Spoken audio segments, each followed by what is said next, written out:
నమస్కారం. ప్రేక్షకులందరికీ శుభోదయం. ఈనాటి శుభయోగం శీర్షికన శనివారం సందర్భంగా గోచార శనిగ్రహ దోషాలన్నీ తొలగింపజేసుకోవటానికి ఎలాంటి ప్రత్యేకమైన విధి విధానాలు పాటించాలో పరిశీలిద్దాం. గోచార పరంగా మన జన్మరాశి నుంచి లెక్కబెట్టినప్పుడు వచ్చే 3, 6, 11 రాసుల్లో శని సంచారం ఉన్నప్పుడే శని భగవానుడు యోగిస్తాడు. మిగిలిన సంచారాలున్నప్పుడు శని భగవానుడు యోగించడు. అటువంటప్పుడు గోచార శనిగ్రహ దోషాలన్నీ తొలగింపజేసుకోవటానికి ప్రత్యేకమైన విధి విధానాలు పాటించాలి. జన్మరాశి నుంచి చూసుకున్నప్పుడు 12, 1, 2 స్థానాలలో శని సంచారం ఉన్నట్లయితే దాన్ని ఏలిననాటి శని దోషం అనే పేరుతో పిలుస్తారు. ప్రస్తుతము ఏలిననాటి శని దోషము మకర రాశి, కుంభరాశి, మీనరాశి ఈ 3 రాశుల వారి మీద పనిచేస్తోంది. కాబట్టి ఈ 3 రాశుల వాళ్ళు ఏలిననాటి శని దోష తీవ్రతను తగ్గింపజేసుకోవటానికి శని సప్తనామావళిని పఠించాలి. శని భగవానుడికి సంబంధించి శని సప్తనామావళి అని ప్రామాణిక గ్రంథాల్లో చెప్పారు. దాన్ని పఠించడం ద్వారా ఏలినాటి శని దోష తీవ్రతను తగ్గింపజేసుకోవచ్చు. అలాగే జన్మరాశి నుంచి లెక్కబెట్టినప్పుడు వచ్చే 4వ రాశిలో శని సంచారం ఉన్నట్లయితే దాన్ని అర్ధాష్టమ శని దోషం అనే పేరుతో పిలుస్తారు. ప్రస్తుతము వృశ్చిక రాశి వాళ్ళకి అర్ధాష్టమ శని దోషం నడుస్తోంది. ఈ అర్ధాష్టమ శని దోషం నుంచి సులభంగా బయటపడాలంటే శనివారం పూట రావి చెట్టు దగ్గరకు వెళ్ళి నల్ల నువ్వులు కలిపిన నీళ్లు రావి చెట్టు మొదట్లో పోయాలి. ఆవు పాలల్లో బెల్లం ముక్క కలిపి ఆ ఆవు పాలు రావి చెట్టు మొదట్లో పోయాలి. ఆ తడి మట్టిని నుదుటన బొట్టులాగా ధరించాలి. ఇలా 4 శనివారాలు చేస్తే గోచార పరంగా అర్ధాష్టమ శని దోష తీవ్రతను తగ్గింపజేసుకోవచ్చు.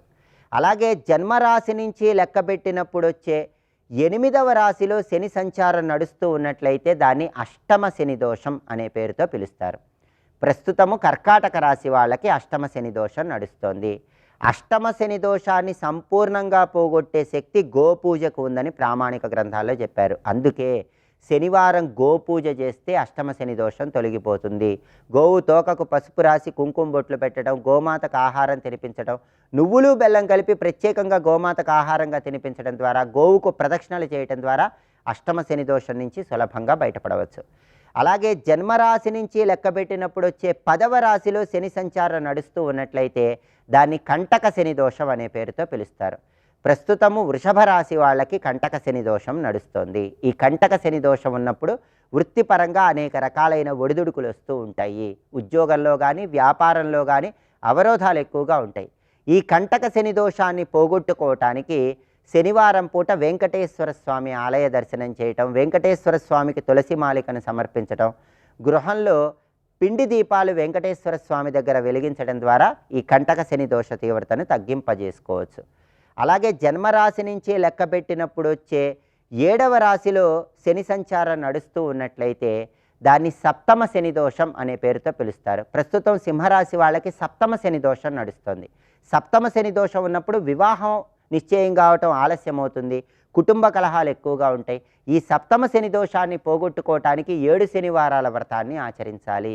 7 శనివారాల వ్రతం ఒక్కసారి చేస్తే సప్తమ శని దోషం తొలగిపోయి వివాహ దాంపత్య సమస్యలు అధిగమించవచ్చు. ఇలా గోచార పరంగా ఏలినాటి శని, అష్టమ శని, అర్ధాష్టమ శని, కంటక శని, సప్తమ శని నుంచి బయటపడటానికి ప్రత్యేకమైన విధి విధానాలు పాటించి సమస్త శుభాలను సిద్ధింపజేసుకోవచ్చు.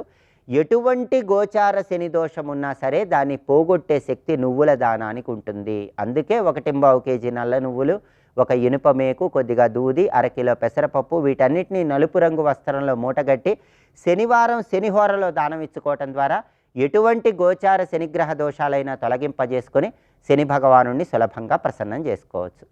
రేపటి శుభయోగం శీర్షికన ఆదివారం సందర్భంగా రాహుగ్రహ దోష తీవ్రతను తగ్గింపజేసుకోవటానికి ఎలాంటి ప్రత్యేకమైన విధి విధానాలు పాటించాలో పరిశీలిద్దాం. నమస్కారం.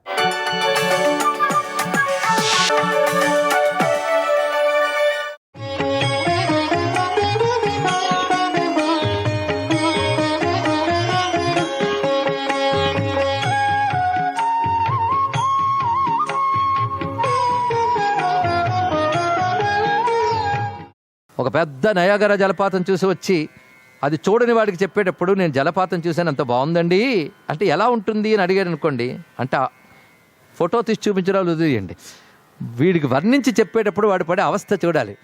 అసలు జలపాతం ఎలా ఉంటుందో చెప్పాలంటే ముందు వీడు ఎప్పుడైనా ఒక జలపాతమైనా చూసి ఉండాలి ఇక్కడైనా, అప్పుడు దాన్ని పెద్దది అని చెప్పడానికి అవకాశం ఉంటుంది. నువ్వు చూసేవా ఎత్తిపోతల జలపాతం అని ముందు చెప్పాలి వాడికి. చూశానండి, అయితే దానికంటే 10 రెట్లు ఉంటుందని చెప్పాలి. దాన్ని బట్టి వాడు ఊహించుకోవాలి. కానీ ఎత్తిపోతల జలపాతంలా ఉండదు అది, దానికంటే 10 రెట్లు. అది కూడా చూడకపోతే అదొక అవస్థ. అందుకే అమ్మవారి యొక్క సౌందర్యాన్ని వర్ణించేటప్పుడు వసిన్యాది దేవతలు చాలా జాగ్రత్తగా చెప్తారు. నవ విద్రుమ బింబశ్రీ న్యక్కారి రదనచ్చద పదద్వయ ప్రభాజాల పరాకృత సరోరుహ. చదివినప్పుడు జాగ్రత్తగా విన్నారో లేదో, అమ్మవారి పద్మములను ఓడిస్తున్నాయి, అంటే పద్మములను మించిపోయి ఉన్నాయి. అమ్మవారి యొక్క అధరములు దొండపండు కంటే పగడపు దళము కంటే లేదా పగడము కంటే గొప్పగా ఉన్నాయి. కంటే అన్నారు, నెక్కారి అంటే మించిపోయి, ఓడించి, ధిక్కరించి అని అర్థం అని చెప్తున్నారే కానీ ఎలా ఉన్నాయని చెప్పట్లేదు. చూడండి, పద్మములు వలే ఉన్నాయని లేదు, పద్మములు మించి ఉన్నాయన్నారు. ఎందుకంటే అమ్మ పాదపద్మాలు ఎలా ఉన్నా మనకు అలుగు తెలియదు, మనకు తెలిసిన పద్మములు. అందుకే మనకు ఒక చిత్రమును భావన రావడం కోసం పద్మములతో పోల్చక తప్పదు. పద్మములతో పోలిస్తే పద్మాల్లాగే ఉన్నాయనుకుంటాం, అదో ప్రమాదం. పోలికతో ప్రమాదం అదండి. ఇక్కడ పోల్చితే అదే స్టాండర్డ్లో ఆలోచిస్తాం, పోల్చకపోతే అసలు ఏది ఆలోచించాం. అందుకోసం పోలికని చెప్తారు. పోలికని చెప్పి దాన్ని మించి ఉంది అని చెప్పడంలో ఇంకా నీ భావనా శక్తి చూసుకో. అది సరైన ఉపమానాలు కూడా మనం కల్పించలేము, పోలికకు దొరకనిది అన్నది ఈ చెప్పడంలో ఉద్దేశం ఏంటంటే అలౌకికం అని చెప్పడం దీని యొక్క ఉద్దేశం. ఎందుకంటే పోలిక చెప్పే ప్రతి వస్తువు లోకానికి సంబంధించింది.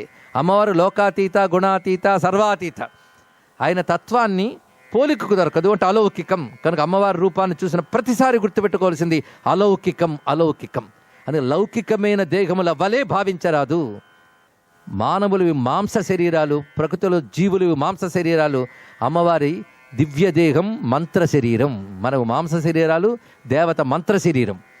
మంత్రమే శరీరం, అది చెప్పుకున్నాం. మంత్రం యంత్రమై, యంత్రం విగ్రహం ఎలా అవుతుందో ప్రాసెస్ ప్రవచనంలో ప్రథమంలో చెప్పుకున్నది. కానీ దేవతాకృతి చూసినప్పుడు మంత్రస్పృహ ఉండాలి, విరాట్ రూపిణి స్పృహ ఉండాలి. అంతేగాని మన వంటి స్త్రీ, మన వంటి పురుషులు కారు దేవతాకృతులు అంటే. ఇది గమనించాలి. ఇది గమనించినప్పుడు మన దేవతల గురించి ఎవడైనా నోరెత్తాలి అంటే ముందు వాడు మానుషమైన ప్లేన్ దాటి మాట్లాడాలని చెప్పాలి. ఇక్కడ మనుషుల స్థాయిలో మాట్లాడరాదు.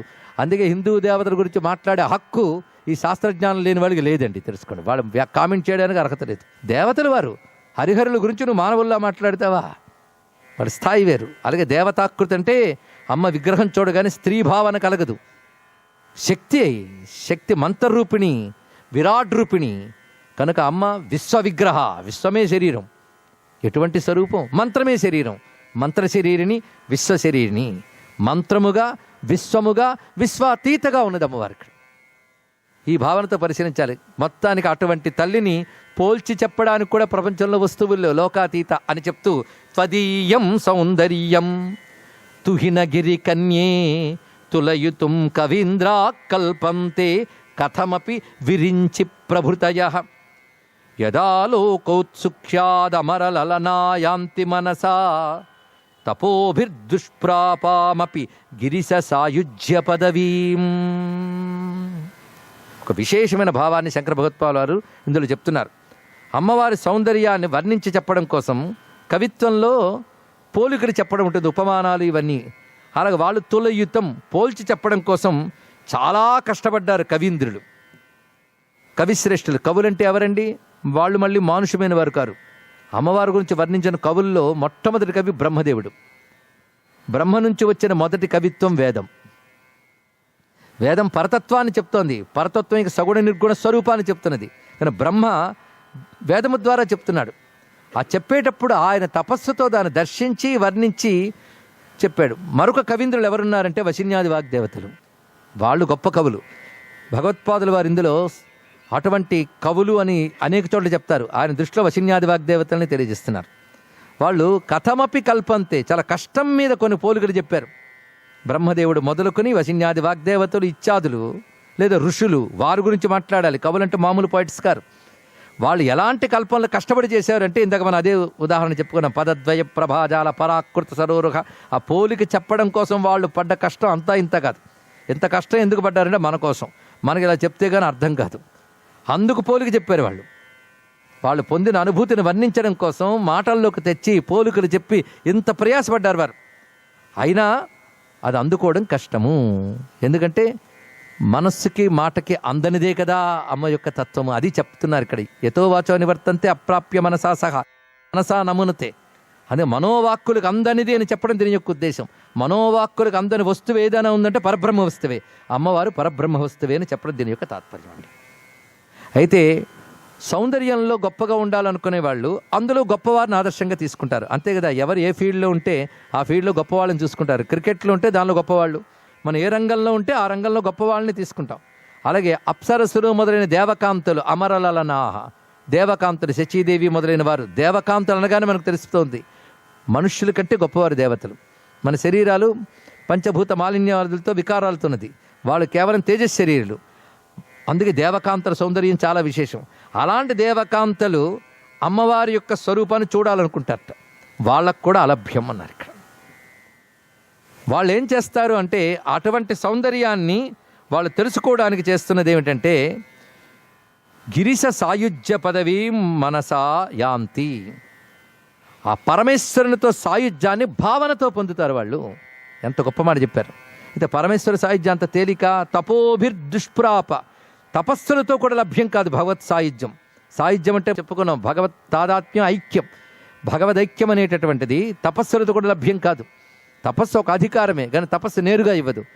తపస్సు వల్ల ఏర్పడ్డ చిత్తశుద్ధి వల్ల ఏర్పడ్డ ఏకాగ్రత వల్ల ఏర్పడితే అప్పుడు భగవంతుని కృప వల్ల మాత్రమే అది లభ్యమవుతుంది.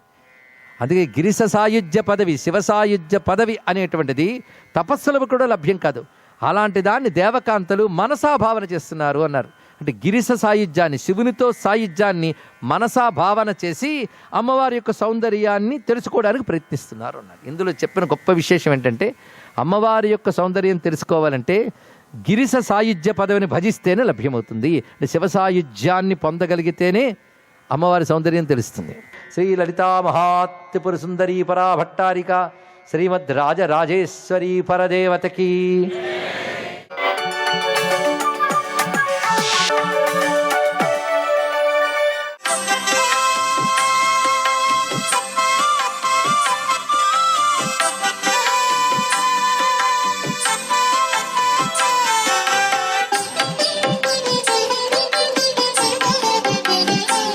ఓం నమో నారాయణాయ, ఓం నమ శివాయ, శ్రీమాత్రే నమ. ఈరోజు శనివారం, మాఘ శనివారం. ఈ మాఘమాసం అంతా కూడాను స్నానం ఆచరించడం వలన విశిష్టవంతమైనటువంటి సత్ఫలితాలు కలుగుతాయి. జన్మాంతరాల పాపాలన్నీ కూడా పటాపంచలైపోతాయి.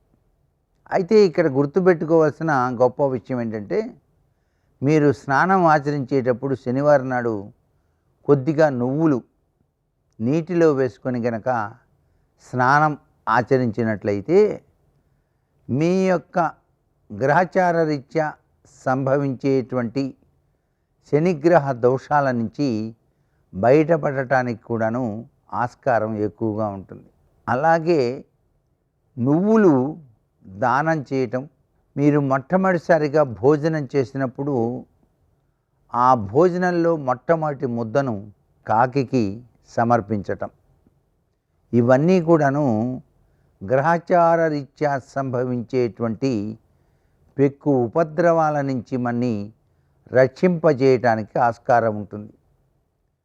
సహజసిద్ధంగా శని యొక్క ప్రభావం నుంచి బయటపడటానికి ఇవి సహకరిస్తాయి అంటోంది శాస్త్రం. అంతేకాదు శమీవృక్ష ప్రదక్షిణం 21 సార్లు శనివారం నాడు ఎవరైతే ఆచరిస్తారో వారికి చాలా చక్కటి అనుగ్రహం కలిగి తీరుతుంది. శమీవృక్షం అంటే సిద్ధిదాత్రి యొక్క గొప్ప లక్షణం ఆ వృక్షానికి ఉంది. గ్రహచార రీత్యా శనిదేవుడు ఎవరికైనా సరే పట్టి పీడిస్తున్నప్పుడు ఈ యొక్క శమీవృక్ష పూజ చేసి ఆ వృక్షం చుట్టూతా గనక 21 సార్లు గనక ప్రదక్షిణం చేసినట్లయితే తప్పనిసరిగా ఆ ఏలినాటి శని, అర్ధాష్టమ శని నుంచి బయటపడటానికి కూడా ఆస్కారం ఎక్కువగా ఉంటుంది. శనివారం నాడు వెంకటేశ్వర స్వామి వారి యొక్క కవచం తప్పనిసరిగా పఠించటం వల్ల కూడాను అద్వితీయమైనటువంటి ప్రభావాన్ని పొందుతారు ఎవరైనా సరే. సర్వే జనా సుఖినో భవంతు.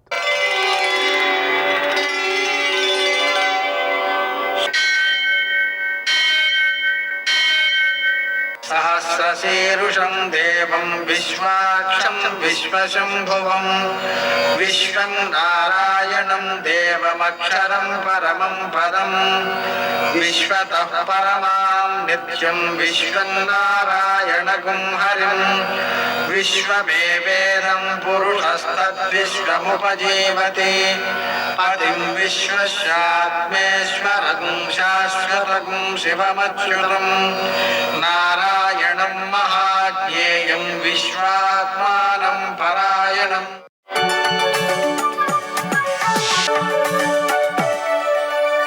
సూర్యశౌర్యమథేందురింద్రపదవీ సన్మంగళం మంగళం. పద్మావతీ ప్రణయలాలితముగ్ధదేహ శ్రీ వెంకటేశరుణమోచనమస్తు మహ్యం. నేటి కాలమాన విశేషాలను గమనిద్దాం. స్వస్తి శ్రీ చాంద్రమాన క్రోధినామ సంవత్సరం ఉత్తరాయణం శిశిర ఋతువు మాఘమాసం కృష్ణపక్షం శనివారం. సూర్యోదయం 6:42 సూర్యాస్తమయం 6:16. తిథి నవమి మధ్యాహ్నం 1:14 వరకు. నక్షత్రం జ్యేష్ఠ సాయంకాలం 5:34 వరకు. వర్జం లేదు. దుర్ముహూర్తం ఉదయం 6:42 నుంచి 8:15 వరకు. అమృతకాలం ఉదయం 8:08 నుంచి 9:51 వరకు. రాహుకాలం శనివారం కాబట్టి ఉదయం 9 నుంచి 10:30 వరకు. అష్టకవర్గు రీత్యా శుభప్రదమైన సమయం ఉదయం 8:50. నేటి విశేషం శనివారం. అలాగే అష్టకవర్గు రీత్యా శుభప్రదమైన సమయం అమృతకాలంలో పడింది. ఆ కారణంగా అనారోగ్యవంతులకు మందు కొనుక్కోలేని వాళ్ళకి మనం ఆహారాన్ని మందుల్ని సప్లై చేయడం ద్వారా అందించడం ద్వారా వారి అనారోగ్యం తగ్గడానికి మనం ప్రయత్నించడం ద్వారా వారికి భయాన్ని తొలగించడం ద్వారా చాలా ఉత్కృష్టమైన ఫలితాన్ని పొందగలుగుతాం. 1,000,000 కపిలగోదానములను చేసిన ఫలితము 1,000,000 రెట్లై వస్తుంది అని చెప్పారు శాస్త్రంలో. అలాగనే శనివారం కాబట్టి శివునికి 1 కేజీ నువ్వుల నూనెతో అభిషేకం చేసి ఆ నూనెలో పసుపు కలిపి ఆవులకి రాయడం, 1/2 కేజీ నల్ల నువ్వులతో శివునికి పూజ చేయడం, వాటిని ఆవులకు పెట్టడం, హనుమాన్ చాలీసా 11 సార్లు పారాయణ చేయడం, 21 ప్రదక్షిణాలు చేయడం, 21 అప్పాలు నివేదన చేయడం, ఆకుపూజ చేయడం, అలాగే వెంకటేశ్వర దీపారాధన చేయడం, ఇలాంటి కార్యక్రమాల వలన సకల గ్రహదోషాలను అధిగమించి ఉత్తమోత్తమైనటువంటి ఫలితాలను పొందగలుగుతాం. నేటి ఆణిముత్యాలు.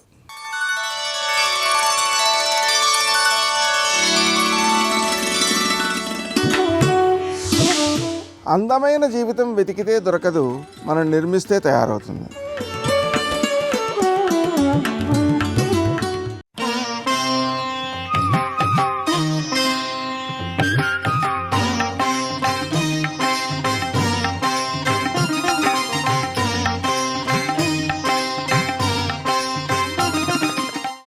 కోపం అన్నాను అనుకోండి, తప్పు.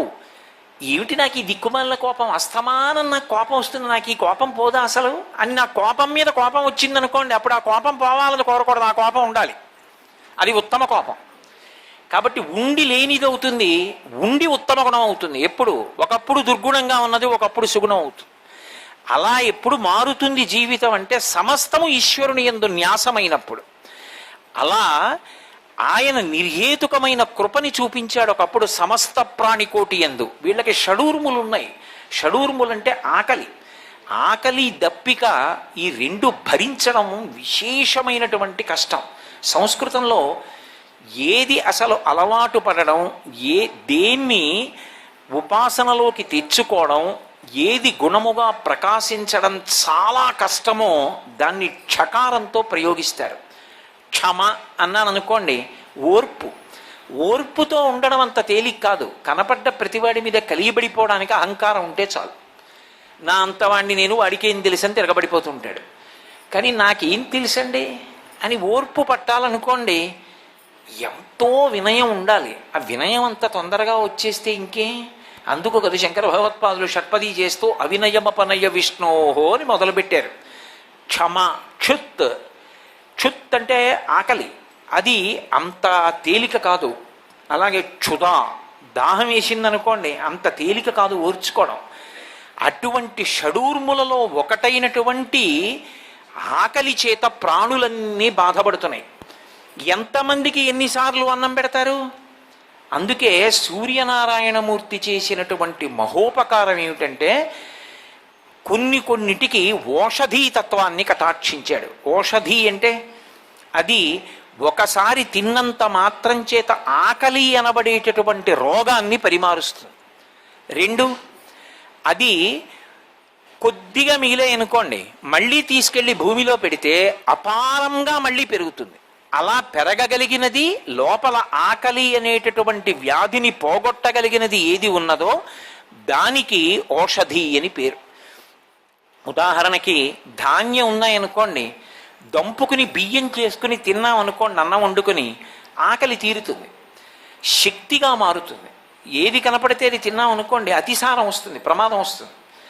ఏది లోపలికి వెళ్ళి జీర్ణమై శక్తిగా మారుతుందో అది పోషిస్తుంది. ఆ పోషకత్వము కలిగినటువంటి వాటిలో ధాన్యము, గోధుమలు, రాగులు, సజ్జలు ఇలాంటివన్నీ చేరుతాయి. అవి ఒక్కసారి పండి తినేసిన తరువాత ఇక మళ్ళీ ఎలా వస్తాయి అన్న ప్రశ్న వచ్చిందనుకోండి, ప్రమాదం జాతికి. అప్పుడు జీవకోటి నిలబడదు. ఓషధీతత్వం ఉంటుంది. ఒక్క బస్తాడు ధాన్యం దాచుకున్నాడు అనుకోండి, 9 బస్తాల ధాన్యం తినేసిన పండిన 10 బస్తాల్లో ఆ ఒక్క బస్తాలో ధాన్యం పట్టుకెళ్ళి మళ్ళీ భూమిలో వేశాడు అనుకోండి, మళ్ళీ 10 బస్తాల ధాన్యం వస్తాయి. ఓషధి అంటే తినబడినప్పుడు శక్తినిస్తుంది. అదే ఓషధి చిత్రం ఏమిటంటే మళ్ళీ భూమిలో పెట్టినప్పుడు ద్విగుణంగా, బహుళంగా మళ్ళీ వచ్చి లోకము యొక్క ఆకలిని తీరుస్తుంది. అటువంటి ఓషధీతత్వాన్ని ప్రకాశింపచేసిన వాడు ఎవరంటే సూర్యభగవానుడు. ఎవరి ద్వారా చేశాడు అంటే అది కూడా చాలా విశేషమైన భావనతో చేశాడు. ఎక్కడ చెప్పారు ఈ విశేషాలంటే మహాభారతం ఆరణ్య పర్వంలో ధౌమ్యుడు మాట్లాడతాడు. ఆయన చెప్తూ ఉత్తరాయణం అంతా కూడా ఆయన భూమి మీద ఉన్నటువంటి జలాశయములలోని నీటిని, ప్రాణుల యందు ఉన్నటువంటి నీటిని కూడా లాక్కుంటాడు. అంతగా నీటిని లాగుతాడు ఉత్తరాయణం అంతా. దక్షిణాయన ప్రారంభం అయ్యేటప్పటికీ ఒక చేత్తో వర్షం కురిపిస్తాడు, రెండవ వైపు నుంచి 300 కిరణముల చేత దేవతలను, మనుష్యులను, పితృదేవతలను పోషిస్తాడన్ననే. అందులో ఆయన ఏం చేస్తాడంటే చంద్రుడికి ప్రకాశం ఇస్తాడు. అందుకే సూర్యుడు చంద్రుడి మీద ఆధారపడి ప్రకాశిస్తాడు. ఆ సూర్యుడి నుంచి పడినటువంటి కిరణముల చేత చంద్రుడు అమృతత్వాన్ని పొంది సుధాకిరణుడై అమృతంతో కూడినటువంటి కిరణాలని విడిచిపెడతాడు. అందుకే శంకర భగవత్పాదులు ఎప్పుడెప్పుడు సౌందర్యలహరిలో చంద్రుడి గురించి మాట్లాడినా హిమకరహ హిమకరహ అంటూ ఉంటారు. చల్లని కిరణములు కలిగిన వాడు అని. ఆయనకి సుధాధారలను విడిచిపెడుతుంటాడు. ఆయన కిరణములలోంచి అమృతం పడుతూ ఉంటుంది ఎప్పుడు. అందుకే ఆపాతాళ నభస్థలంత భవన బ్రహ్మాండమా విస్ఫురత్ జ్యోతిస్ఫాటికలింగమౌళి విలసత్పూర్ణిందువంతామృతై అస్తోకప్లుతమేకమీశమనిశం రుద్రానువాకాన్ ద్యపం ధ్యాయే దీప్సిత సిద్ధయే ధ్రువపదం విప్రోభిషించేచ్చివం బ్రహ్మాండ వ్యాప్త దేహ భసిత హిమరుచాభాసమానాభుజంగై కంఠే కాళాః కపర్దాః కలిత శశికలశ్చండకోదండహస్తాః త్రిక్షా రుద్రాక్షమాలా సులలిత వపుషః సంభవా మూర్తిభేదాః అని. అభిషేకం చేయడం వల్ల ఫలితం వస్తుందా? అభిషేకమునకు ధ్యానము చేత ఫలితం వస్తుందా అంటే యథార్థమునకు అభిషేకం చేత ఫలితం వస్తుందని చెప్పలా. ధ్యాయేత్ ఈప్సిత సిద్ధయే. అసలు అభిషేకం చెయ్యడానికి ముందు ధ్యాన శ్లోకంతో నువ్వు శివలింగాన్ని ధ్యానం చేయడంలోంచి నీ కోరికలు తీరుతున్నాయి. ఎలా అంటే ఈ శివలింగం అంతా బ్రహ్మాండమైతే ఒకానొకప్పుడు దూర్జటికి దర్శనమైంది. ఉదయగ్రామము పానవట్టము అభిషేకో తత్ప్రవాహంబు వార్ది ధరిద్వంతము ధూపధూమము జ్వలద్దీప ప్రభారాశి కౌముది తారానివహంబులద్భుత సుమంబులుగా తమోదూత సఖ్యదమై సీత గభస్తి బింబ శివలింగం బొప్పె ప్రాచీదిశన్ అన్నాడు. అండము గుడ్డు ఈ బ్రహ్మాండమంతా ఓ శివలింగం అయితే దాని మీద ఉన్నటువంటి చంద్రబింబం ధారాపాత్రయై అందులోంచి పడుతున్నటువంటి అమృతధారల చేత ఈ బ్రహ్మాండం అనేటటువంటి శివలింగము చల్ల పడిపోయి ఉంటుంది, తడిసిపోయి. ఆ చల్లగా తడిగా ఉన్న శివలింగాన్ని ముట్టుకుని ఆ చల్లతనాన్ని అనుభవించడం ఎవరు ధ్యానమునందు అనుభవిస్తారో అటువంటి వారికి ధ్యాయేత్ ఈప్సిత సిద్ధయే ధ్రువపదం విప్రోభిషించే శివం. శివం మంగళప్రదుడై ఆయన అందరికీ కూడా శుభంకరుడై మంగళములనిస్తాడు. కాబట్టి చంద్రుడు సుధాకిరణుడై అమృత కిరణములను తనవిగా చేసుకుని అమృత వృష్టిని కురిపిస్తాడు. ఇప్పుడు ఆ అమృత కిరణముల చేత ఓషధీతత్వాన్ని కల్పిస్తాడు. ధాన్యం పండుతోందనుకోండి, ఆ పండుతున్న ధాన్యం కొంతకాలం నిలవ చేసి తీసుకొచ్చి మళ్ళీ భూమిలో పెట్టి తడి తగిలితే అందులోంచి అంకురము వచ్చి ఒక్క వడ్డు గింజలోంచి కంకు పుట్టి కంకులోంచి మళ్ళీ ఇన్ని ధాన్యపు గింజలు ఎవరి అనుగ్రహం చేత వచ్చాయని అడిగారు. అదంతా సూర్యానుగ్రహమే. సూర్యనారాయణుని యొక్క అనుగ్రహం చేత ఓషధీతత్వం ప్రకాశించి సమస్త భూతముల యొక్క ఆకలి తీరుతోంది. అంటే అటువంటి మహానుభావుడికి అన్నం పెట్టిన వాడికి, పోషించిన వాడికి, ఋతుకర్త అయిన వాడికి, ప్రభాకరుడై వెలుతురిచ్చిన వాడికి మనం నమస్కారం చేయకపోతే ఎంతటి కృతజ్ఞతా దోషాన్ని మనం పొందుతాం. అందుకని సూర్యనారాయణమూర్తికి నమస్కారం చెయ్యకుండా ప్రారంభం చేసినటువంటి రోజు ఏది ఉందో ఆ రోజు కృతజ్ఞతతో కూడుకున్నటువంటి రోజు. సర్వం శ్రీ ఉమామహేశ్వర పరబ్రహ్మార్పణమస్తు. స్వస్తి.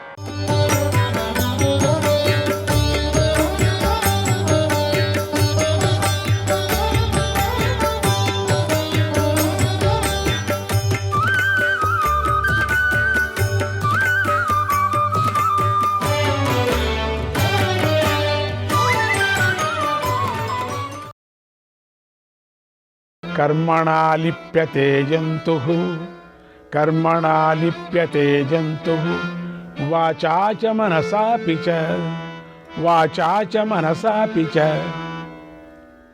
ప్రాణికి మనస వాచ కర్మణ చేసిన హింసలతో దోషం ఉంటుంది. ముందు మనస్సుతోనూ ఆ తర్వాత వాక్కుతోనూ చివరికి కర్మతోనూ హింసను విడిచిపెట్టి మాంసాన్ని తినని వాడు 3 రకాల హింసా దోషాల నుండి విముక్తిని చెందుతాడు. పండితులు హింసకు 3 కారణాలు చెప్పారు. మనస్సులో మాంసాన్ని తినాలనుకోవటం, వాక్కుతో తినమని చెప్పటం, కర్మ చేసి తినటం అనే ఈ 3 హింసా దోషానికి ఆధారాలు ఉన్నాయి. అందువల్ల తపస్సుపై ఆసక్తి గల బుద్ధిమంతులు ఆమిషాన్ని అంటే మాంసం తినరు. అందులోని దోషాలను చెబుతాను విను. విచక్షణ లేకుండా తన కొడుకు మాంసానికి ఇతర మాంసానికి తేడా లేదని తెలిసి కూడా మోహంతో తినేవాడు అధముడు. మాంసం అంతా ఒకటే కదా. తన కొడుకు చంపినటువంటి మాంసము ఇంకో మాంసం పక్కలో పెడితే కనిపెట్టలేడు. ఏది కనిపెట్టడానికి వీల్లేదు కదా. అందుకని తినకూడదు అని చెప్తున్నారు ఇక్కడ. హింస చేసిన పాపాత్ముడు పదే పదే పాపజన్మను పొందుతాడు. నాలుక ద్వారా రుచి తెలిసి ఆమిషాన్ని అంటే మాంసాన్ని తినటం ప్రారంభిస్తే దానిపై ఆసక్తి పెరుగుతుంది. శాస్త్రాలలో కూడా అలాగే చెప్పబడింది. కనుక అలాంటి మూర్ఖులు స్వర్గానికి వెళ్ళలేరు. ఆమిషం మీద ఉన్న ఆసక్తితో దానినే కోరుకుంటూ దానినే మెచ్చుకునేవారు ఊహకు మాటకు మనస్సుకు అందని ఘోర స్థితిని పొందుతారు. ఆమిషాన్ని తినటం మంచిదే అని మెచ్చుకున్న వారికి కూడా పాపం అంటుంది.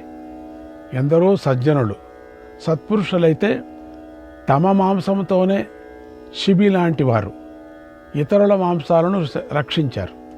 అలాంటి వారు మరణించిన తర్వాత స్వర్గానికి వెళ్ళారు. వేరే మాంసం బదులు నా మాంసం ఇస్తానన్నాడు. అది తప్పేముంది దాంట్లో? అదే అర్థమవుతుంది అక్కడికి, మాంసం అంతా ఒకటే అని. ఓ మహారాజా అంటే ఏమిటి అర్థం ఇక్కడ? అంటే బాగుంటుందంటే ఏం అర్థం?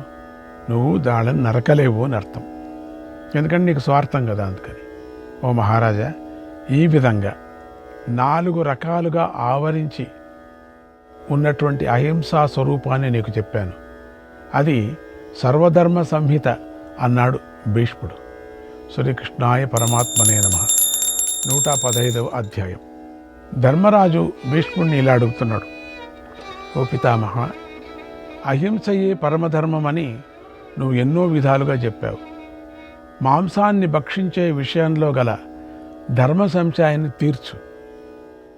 దాన్ని తింటే ఎలాంటి దోషం కలుగుతుంది, తినకపోతే ఎలాంటి మేలు కలుగుతుంది?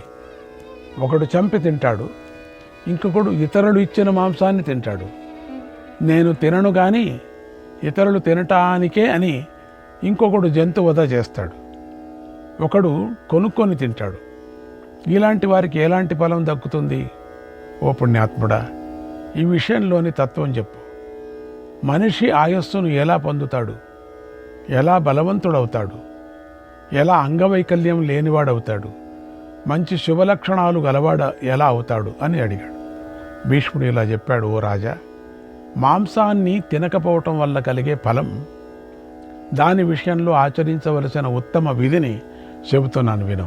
రూపమవ్యంగత మాయు, రూపమవ్యంగత మాయు, బుద్ధిం సత్వం బలం శృతిం, బుద్ధిం సత్వం బలం స్మృతిం, ప్రాప్తు కామైర్ నరైర్హింస, ప్రాప్తు కామైర్ నరైర్హింస, వర్జితా వై మహాత్మభిః, వర్జితా వై మహాత్మభిః.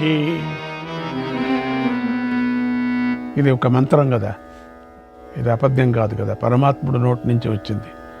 అంగవైకల్యం గల రూపాన్ని, ఆయస్సును, బుద్ధిని, సత్యాన్ని, బలాన్ని, జ్ఞాపక శక్తిని పొందాలనుకునే మహాత్ములైన మానవులు హింసను విడిచిపెట్టారు. అంటే హింసను దాన్నంతా ఎవరు కూడా చేయరు కదా, విడిచిపెట్టారు. ఎందుకంటే మంచి రూపం కావాలా, మంచి జ్ఞానం కావాలా. ఈ విషయంలో ఋషుల మధ్య అనేక చర్చలు కూడా జరిగాయి. వారి వారి అభిప్రాయాలు ఎలాంటివో విను. ఓ ధర్మజ, ప్రతి నెలలోనూ నియమాలు పాటిస్తూ అశ్వమేధ యాగం చేసిన వాడికి, మధు మాంసాలను విడిచిపెట్టిన వాడికి సమానమైన ఫలం దక్కుతుంది. అంటే బుద్ధివంతులైన సప్తఋషులు, వాలకిల్లిలు, మరీచిపులు మాంసాన్ని తినకపోవటమే మంచిది అన్నారు. మాంసం తిననివాడు, జంతువధ చేయనివాడు, జంతువులు చంపించనివాడు సర్వప్రాణులకు మిత్రుడవుతాడు అని స్వయంభూమను చెప్పాడు.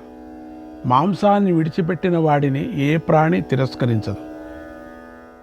సర్వప్రాణులు నమ్ముతాయి. ఎందుకంటే అది తెలిసిపోతుంది కూడా, వీడు చంపుతాడని తెలుస్తుంది, వీడు చంపడం తెలుస్తుంది, ప్రాణులకు తెలుస్తుంది. అదొక సెన్స్ దానికి ఉన్నాయి. అందుకని కరుస్తాయి. అతన్ని సాధువులు కూడా గౌరవిస్తారు. ఇతర ప్రాణులు మాంసంతో తన శరీరాన్ని వృద్ధి చేసుకోవాలని కోరుకునేవాడు తప్పకుండా దుఃఖాన్నే పొందుతాడు అని నారద మహర్షి చెప్పాడు. మద్య మాంసాలను విడిచినవాడు దానం చేసిన వాడితో సమానుడు. యాగాలు, తపస్సులు చేసిన ఫలం పొందుతాడు అని బృహస్పతి చెప్పాడు. 100 సంవత్సరాల పాటు ప్రతి నెలలోనూ అశ్వమేధం చేసినవాడు, మాంసభక్షణాన్ని విడిచిపెట్టినవాడు సమానులే అని నా అభిప్రాయం. సదా యజతి సత్రేణ, సదా దానం ప్రయచ్చతి, సదా దానం ప్రయచ్చతి, సదా తపస్వి భవతి, సదా తపస్వి భవతి, మధుమాంస వివర్జనాత్, మధుమాంస వివర్జనాత్. మద్య మాంసాలను విడిచిపెడితే నిత్యం యాగం చేసినట్లే అవుతుంది.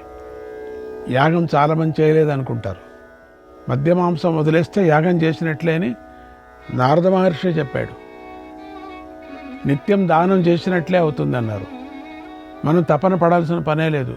మద్య మాంసాలు వదిలేస్తే ఇవే చాలిక. నిరంతరము తపస్సు చేసినట్లే అవుతుంది. ఎంత సులభంగా చెప్తున్నారు చూడండి. ఓ రాజా, ముందు మాంసాన్ని తింటున్నా, తర్వాత దాన్ని విడిచిపెట్టిన వాడు పొందే ఫలాన్ని సకల వేదాలు కానీ సకల యజ్ఞాలు కానీ చెప్పలేవు. కానీ మాంసాన్ని చూసిన తరువాత దానిని విడిచిపెట్టడం ఎంతో కష్టం. సకల ప్రాణులకు అభయాన్ని ఇచ్చే అహింసా వ్రతాన్ని పాటించడం ఎంతో కష్టమైన వ్రతం. సర్వ ప్రాణులకు అభయం ఇచ్చిన విద్వాంసుడు లోకంలో ఎలాంటి సందేహం లేకుండా ప్రాణదాత అవుతాడు.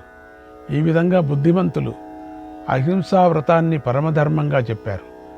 తన ప్రాణాలు తనకి ఎలా ఇష్టమో సమస్త ప్రాణులకు కూడా వారి వారి ప్రాణాలు ఇష్టమైనవే కదా. కనుక బుద్ధిమంతులు, పుణ్యాత్ములు సమస్త ప్రాణులను తమలాగానే భావించాలి.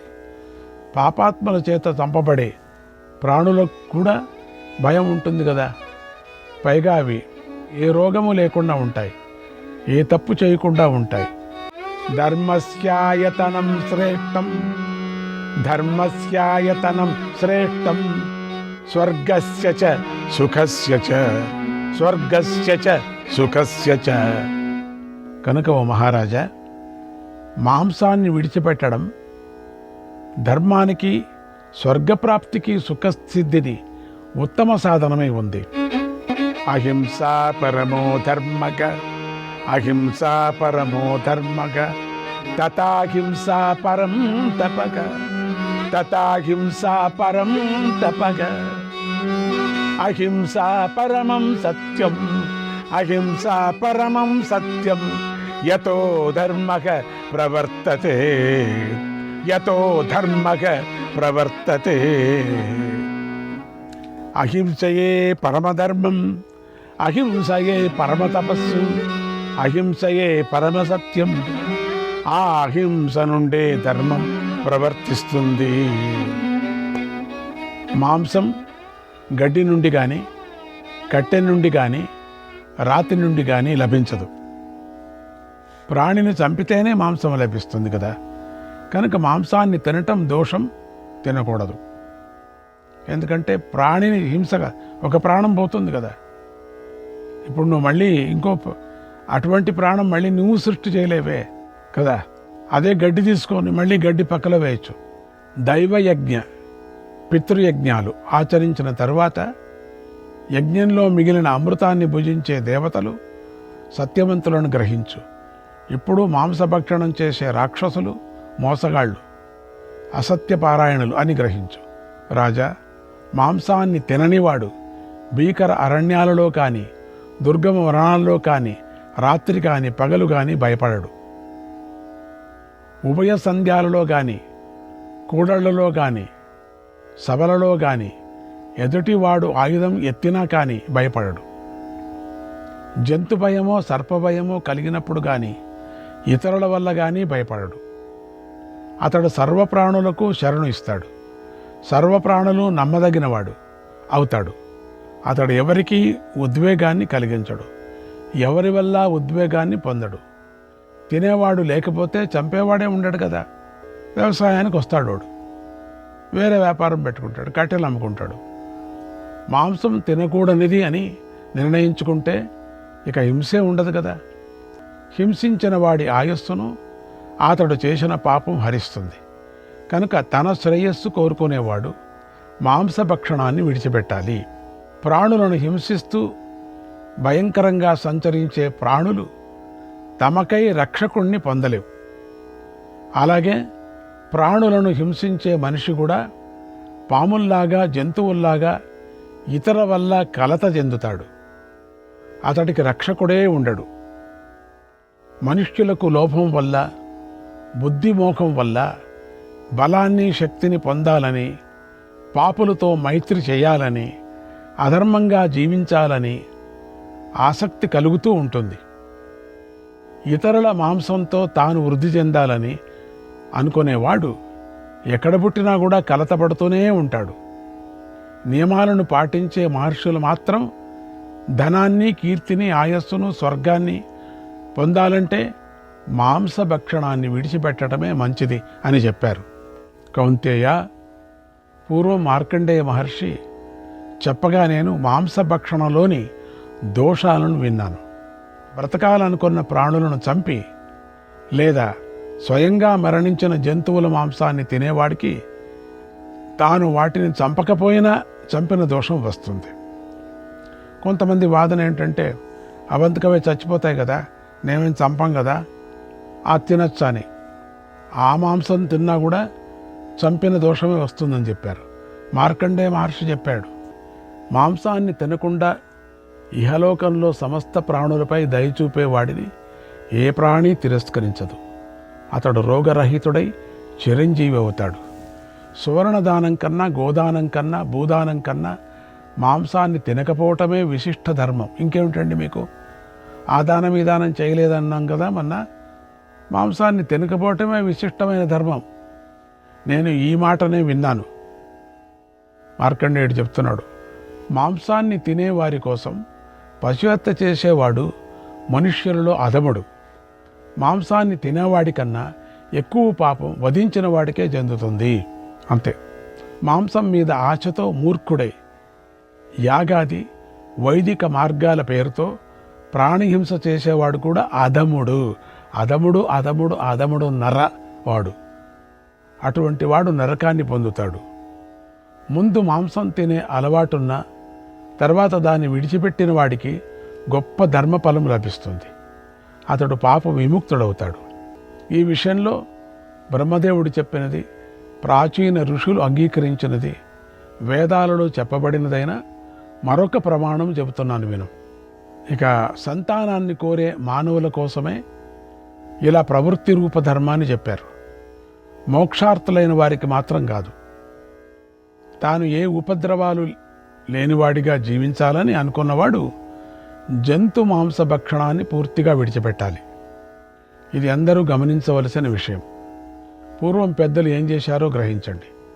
పూర్వకాలంలో మానవులు యజ్ఞంలో అన్నాన్నే పశువుగా వినియోగించేవారు. పుణ్యలోకాలను కోరుకునే యజమానులు దానితోనే యాగం చేసేవారు, పిష్టయజ్ఞం. ఓ రాజా, మాంసాన్ని తినకపోవటమే సుఖాన్ని కలిగిస్తుంది.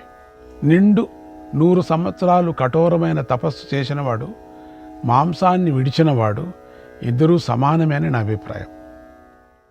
సేనచిత్రుడు, సోమకుడు, వృకుడు, రైవతుడు, రంతిదేవుడు, వసువు, శృంజయుడు, ఇతర రాజులు, కురుపుడు, భరతుడు, దుష్యంతుడు, కురూషుడు, రాముడు, అలర్కుడు మొదలైన వారు మాంసాన్ని తినలేదు.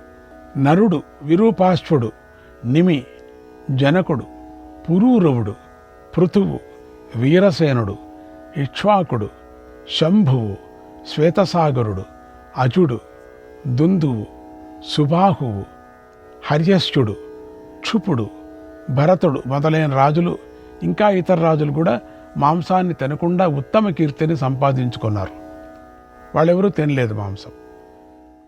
మాంసం ఒకవేళ పెట్టినా కూడా వాళ్ళను దూరం చేశారు. రాముడికి ఎవరో తీసుకొచ్చి పెట్టారు, దూరం చేశారు వాళ్ళను. చెప్పారు వాళ్ళకి బుద్ధిని, తినకూడదని. వీరందరూ బ్రహ్మలోకంలో వేల కొద్ది స్త్రీలతో కలిసి గంధర్వుల సేవలను అందుకుంటూ విరాజిల్లుతున్నారు, ఇప్పటికీ ఉన్నారు. కనుక ఈ అహింసారూపమైన ధర్మం సర్వధర్మాలలోనూ శ్రేష్టమైనది. ఇంకా ఇంకొక పద్ధతి, మాంసం అని పెట్టేది మినప వడ. దాన్ని అమ్మవారికి పెడతారు. అది కూడా మాంసంతో సంబంధించింది. అది తినచ్చు, దానికేం లేదు. అది ధాన్యమే కదా. మాంసానికి ఎంత శక్తి ఉందో అంత రెట్టింపు దానికి ఉంది. ఒక వడ తింటే చాలు. కనిపెట్టారు పరమాత్మ వాడి యొక్క రూపం అది. ఈ ధర్మాన్ని పాటించిన మహాత్ములు స్వర్గలోకంలో నివసిస్తారు. అందుకనే ఆంజనేయ స్వామికి వడమాల వేసేది కారణం. ఆ వడ ఒక్కటి తింటా చాలు మనకు. అప్పుడప్పుడు గారెలు తినాల. ఆ గారెల్లో వచ్చేటువంటి శక్తి నువ్వు దేంట్లో కూడా రాదు. ధర్మాత్మలై పుట్టిన నాటి నుండి కళ్ళు, సారాయి, మాంసం విడిచిపెట్టిన వారు మునుల్లాగా వ్యవహరించబడతారు. శ్రీకృష్ణాయ పరమాత్మనే నమః.